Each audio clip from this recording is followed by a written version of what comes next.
গত পর্বে আপনারা দেখেছিলেন যে প্রধানের মেয়ে কমলেশ্বরীকে সবাই কমলা বলে ডাকত। তার বিয়ে খুবই ধনী পরিবারে ঠিক হয় কুলদীপ নামের ছেলের সঙ্গে। বাড়িতে বিয়ের অনুষ্ঠান চলছিল, কিন্তু হঠাৎ একের পর এক অশুভ হতে শুরু করে। শ্বশুরবাড়ি থেকে পাঠানো কমলার লাল চুড়ি কখনো কালো রঙের হয়ে যায়, আবার কখনো হলুদ লাগানোর পরে তার সারা শরীর লাল হয়ে যায়। এইভাবে ঘটা ছোট ছোট ঘটনাগুলো হঠাৎ একদিন বড় আকার নেয়, যাতে কমলার বাপের বাড়ি আর শ্বশুরবাড়িতে হইচই পড়ে যায়। এই সব ঝামেলার মধ্যেই কমলার বিয়ে হয়ে যায় আর সে কুলদীপের বাড়িতে পৌঁছে যায়। এরপর দেখুন, কমলার বৌভাতের অনুষ্ঠানে পুরো বাড়িটা ভালো করে সাজানো হয়। কমলা আর কুলদীপের ঘরটাকে দেখে মনে হচ্ছিল যেন সেটা ফুলের বাগান। ওই ঘরটার মধ্যে দারুণ সুন্দর গন্ধ ছড়িয়ে পড়েছিল। দূর থেকে আনা সাদা আর লাল ফুল দিয়ে ঘরটাকে দারুণ করে সাজানো হয়েছিল, যা অপূর্ব দেখাচ্ছিল। আর তার মধ্যে কমলাকে যেন আরও সুন্দরী লাগছিল। সবকিছু একদম স্বাভাবিকই ছিল, যেমন বাড়িতে নতুন বউ আসার পরে হয়। বাড়িটা যেন উৎসবে মেতে উঠেছিল। কমলা আর কুলদীপ তাদের নতুন জীবন শুরু করে দেয়। এইভাবে এক সপ্তাহ কেটে যায়। কমলার হাব ভাব ব্যবহার একদমই স্বাভাবিক ছিল। কুলদীপ আর কমলা বিয়ের আগের অশুভ ঘটনাগুলোকে দুঃস্বপ্ন ভেবে ভুলে যায়। কিন্তু হঠাৎ একদিন ঘড়িতে রাত 2টো বেজেছিল। কুলদীপ জেগেই ছিল। তখন তার মনে হয় যে কমলা বিছানায় নেই।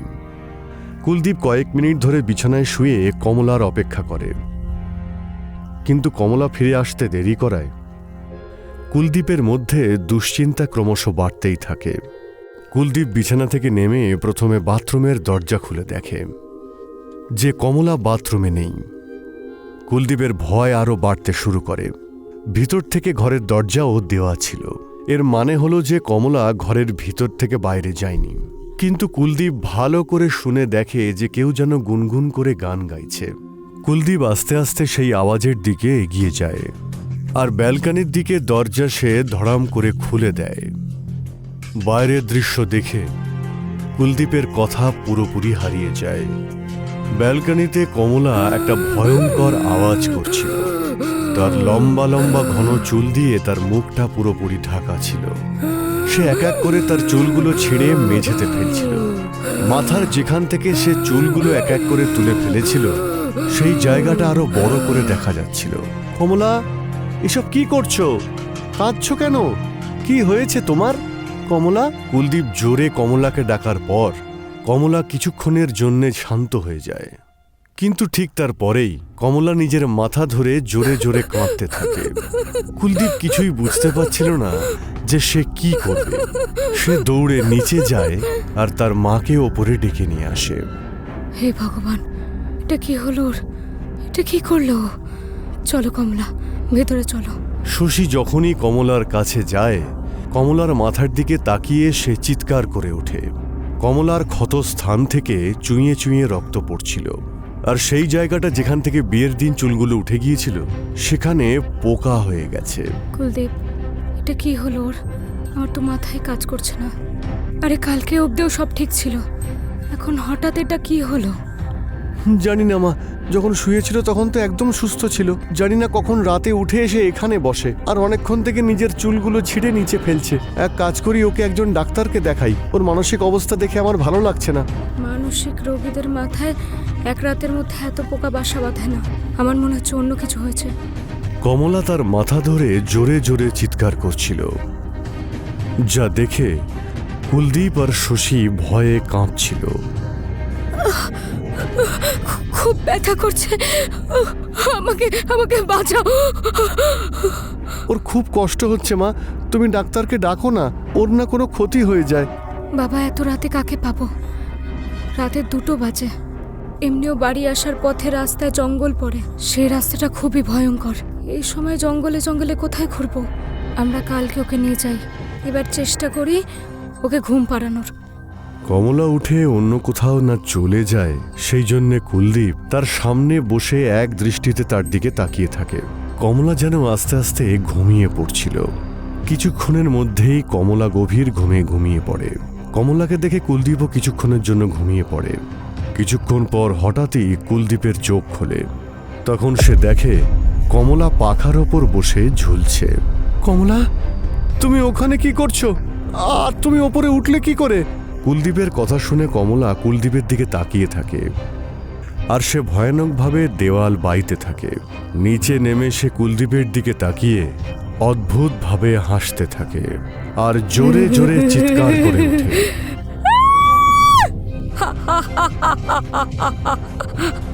খাবার খাবার চাই আমার, খিদে পেয়েছে আমার। মাংস খাবো আমি, কাঁচা মাংস। কমলার কথা শুনে কুলদীপ তার মাকে আরও একবার ডাকে। হে ভগবান, এগুলো কি হচ্ছে? কুলদীপ, বাবা তুই যা, মাংস নিয়ে আয়, তাড়াতাড়ি ওর জন্য নিয়ে আয়। মায়ের কথা শুনে কুলদীপ দৌড়ে নিচে যায় আর কাজের লোকের কাছ থেকে মোটা দড়ি আর কাঁচা মাংস নিয়ে চলে আসে। এই নাও কমলা, মাংস খাও। থালায় রাখা মাংস দেখে কমলা পশুর মতো 4 হাত পা দিয়ে মাংসের কাছে এগিয়ে আসে আর এক রহস্যময়ী হাসি হেসে কাঁচা মাংস খেতে শুরু করে। কমলাকে মাংস খেতে দেখে সুযোগ পেয়ে কুলদীপ দড়ি দিয়ে কমলাকে বেঁধে ফেলে। মা, তুমি ওকে বাঁধো, এখন সবকিছু করতে পারে। ও শুধু আমাদেরই ক্ষতি করবে তা নয়, ও নিজেরও ক্ষতি করতে পারে। মা, এ আমার কমলা নয়, ওর সঙ্গে খুব খারাপ কিছু হচ্ছে। কুলদীপ আর তার মা শশী কমলাকে দড়ি দিয়ে বেঁধে খাটের মধ্যে এনে শুইয়ে দেয়। এবার যতক্ষণ না বাড়ির শুদ্ধিকরণ হচ্ছে, ও এখানেই বাধা থাকুক, ওকে মুক্ত করার দরকার নেই। ঠিক 5টার সময় শশী তার 2 কাজের লোককে দিয়ে পুরোহিত মশাইকে ডেকে পাঠান। দেখুন পুরোহিত মশাই, আমি জানি না বাড়িতে কোন সমস্যা চলে এসছে। আমরা শুধু এইটুকু জানি যে আমরা থাকতে আমার বৌমার জীবনটা খারাপ করব না। এই বাড়ির নেগেটিভ এনার্জি দূর করার জন্য আপনি যজ্ঞ করুন, যা যা লাগবে আমরা ব্যবস্থা করব, আপনি যজ্ঞটা করুন। শশীর কথা শোনার পরে পুরোহিত মশাই নিচে এসে গৃহশান্তি যজ্ঞ শুরু করেন। পূজা শুরু হওয়ার কয়েক মিনিট পর কমলার ঘর থেকে ভয়ঙ্কর সব চিৎকার শুনতে পাওয়া যায়। সেই আওয়াজ এতটাই ভয়ঙ্কর ছিল যে কেউই কমলার ঘরের দিকে যেতে সাহস পাচ্ছিল না। মেম সাহেব, ছোট বৌমা ঠিক আছেন তো? ওনার কোনো কষ্ট হচ্ছে না তো? একবার দরজা খুলে দেখব? না, কেউ ওপরে যাবে না, যতই চিৎকার করুক না কেন। আমাদের না বলা অবধি কেউ দরজা খুলবে না। কিন্তু ঠিক কিছুক্ষণ পরেই কমলার ঘর থেকে আসা চিৎকারের শব্দ থেমে যায়। ঠিক কয়েক মুহূর্ত পরে মহলের বাইরে পাহারা দেওয়া একজন লোক দৌড়ে মহলের ভিতরে এসে ঢোকে। মেম সাহেব, ওই বৌমা, কি হলো বৌমার? কিছু হয়েছে? ওই বৌমা, উনি বাইরে দেওয়াল বাইছেন, আর দেওয়াল থেকে উনি আস্তে আস্তে আবার নিচে নামছেন। এসব কি বলছো তুমি? বলো তো। ওকে তো ঘরে বেঁধে রেখে এসছি, ও ওখান থেকে বেরোতে পারবে না। ওর ঘরের দরজায় আমরা নিজেরাই তালা লাগিয়ে এসছি। কাজের লোকের কথা শুনে শশী দৌড়ে ঘরের বাইরে যায় আর দেখে কমলা দেওয়াল বেয়ে আস্তে আস্তে নিচে নামছে। ওই অবস্থায় কমলাকে দেখে সবাই চিৎকার করে ওঠে। দেখো মা, আমরা যতটা ভাবছিলাম এই সমস্যা তার থেকে অনেক গুণ বড়। এইসব গৃহশান্তি পুজো করে কিছুই হবে না। হ্যাঁ, আমার মন্ত্রের শক্তিতে ও একটু বিচলিত হয়েছে বটে, তবে এতে কিন্তু আপনার বৌমা কোনোভাবেই ঠিক হবে না। আপনার হয়তো শুনতে এটা খুব খারাপ লাগবে, কিন্তু এ আপনার বৌমা কমলা নয়, কারণ কোনো মানুষের পক্ষে এরকম কাজ করা সম্ভব নয়। অন্য কোনো শক্তি আছে এর মধ্যে। কমলা দৌড়ে গিয়ে হলের মধ্যে পৌঁছয় আর যজ্ঞকুণ্ডকে তুলে দূরে ছুঁড়ে ফেলে দেয়। ওর মুখ থেকে অনবরত লালা ঝরছিল, চোখ লাল হয়েছিল আর চুলগুলো একেবারে এলোমেলো হয়েছিল। ওকে যে দড়ি দিয়ে বাঁধা হয়েছিল তার শেষ অংশটুকু তার হাতে ঝুলছিল আর হাত থেকে ক্রমশ রক্ত পড়ছিল। তাকে দেখে এমন ভয়ঙ্কর লাগছিল যে কেউ ভয় পেয়ে যাবে। তুই ডেকেছিলি এই পুরোহিতকে? দেখো কমলা, শান্ত হয়ে যাও। আমরা তোমার খারাপ চাই না, আমরা তো শুধু এটা চাই তুমি আমার ছেলের বউ হয়ে এই বাড়িতে থাকো। আমাদের ঘরের লক্ষ্মী তুমি, খুশি খুশি বাড়িতে থাকবে। আমরা আর কিচ্ছু চাই না, তুমি শুধু শান্ত হয়ে যাও। চুপ কর বুড়ি, যা পুরোহিত, যা এখান থেকে।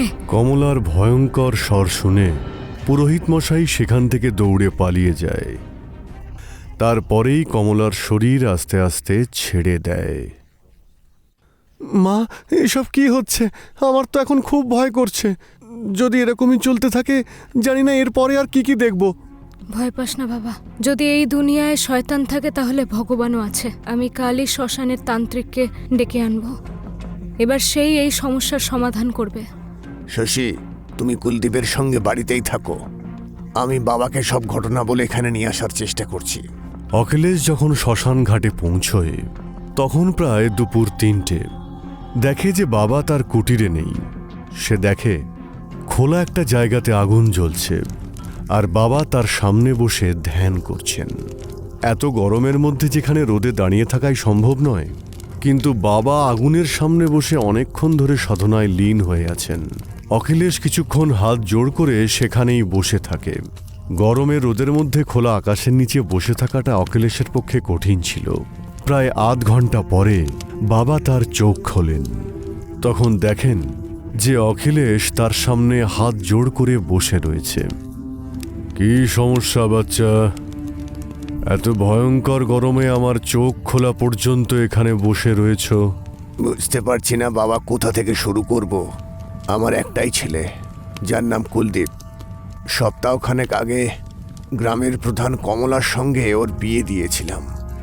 আমরা ধুমধাম করে ওর বিয়ে দিই, কারণ এইরকম মুহূর্ত তো আর জীবনে বারবার আসে না। কিন্তু জানি না আমাদের কি ভুল হয়েছিল। যেদিন থেকে বিয়ের নিয়ম শুরু হয়েছিল সেই দিন থেকে একের পর এক অশুভ হতে শুরু করে। প্রথমে তো মনে হয়েছিল বিয়ের পরে গৃহশান্তি যজ্ঞ করলে সব ঠিক হয়ে যাবে, কিন্তু বাবা, আমাদের ধারণা ভুল ছিল। বিয়ের পরে আমার বৌমা কমলার অবস্থা তো আরো খারাপ হয়ে গেছে। আমাদের তো মনে হচ্ছে ও আর নিজের মধ্যে নেই, কেউ যেন ওর শরীরের ওপর ভর করে আছে। অখিলেশ তার বাড়িতে ঘটে যাওয়া সমস্ত ঘটনা বাবাকে বলে।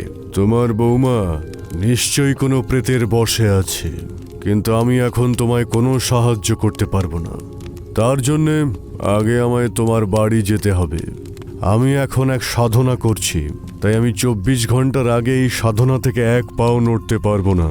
হ্যাঁ, আমি এটা কথা দিচ্ছি, আমার সাধনা শেষ হওয়ার পর আমি তোমার সমস্যা সমাধানের চেষ্টা করব। এখন তো আমি তোমার সঙ্গে যেতে পারবো না। হ্যাঁ, কিন্তু তোমায় এটুকু সাহায্য করতেই পারি। এই নাও, এটা হলো মন্ত্রপুত জল। যে কোনো দুষ্ট আত্মা বা প্রেতের ওপরে এর এক ফোঁটা জলও যদি পড়ে তাহলে ও আর কোনো ক্ষতি করতে পারবে না। এটা তুমি নিজের কাছে রাখো। যতক্ষণ না আমি তোমার বাড়িতে গিয়ে সবকিছু ভালো মতো বুঝতে পারছি, ততদিন এই জলই তোমাদের রক্ষা করবে। যাও, কল্যাণ হোক। অখিলেশ বাবার দেওয়া জল নিয়ে বাড়ির দিকে রওনা দেয়।